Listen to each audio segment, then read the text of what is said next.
maybe the destruction of the entire planet isn't supposed to be fun. Maybe it's supposed to be terrifying and unsettling. Please don't do that. And you should stay up all night, every night, crying. When we're all 100% for sure gonna fucking die!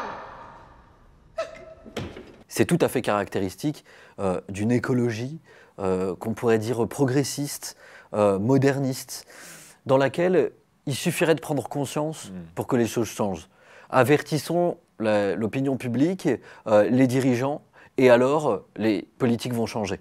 Comme si en fait l'enjeu central c'était un enjeu de connaissance de la catastrophe, de connaissance des dangers.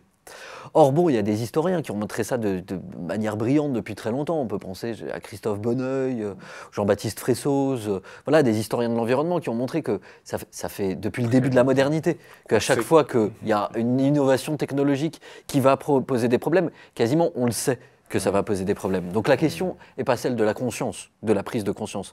La question, c'est celle du pouvoir et de la prise de pouvoir, du rapport politique à cet événement, c'est-à-dire comment on contraint, comment on prend le pouvoir, comment on décide, comment on fait décider de politique écologiste. Et ça, c'est ce que l'écologie progressiste, moderniste ne veut absolument pas voir, qui est en fait, c'est une question politique, de savoir qu'il y a des gens qui sont contre, en fait, des véritables politiques de transition écologique, et c'est eux qui ont le pouvoir, à la fois le pouvoir économique et le pouvoir politique.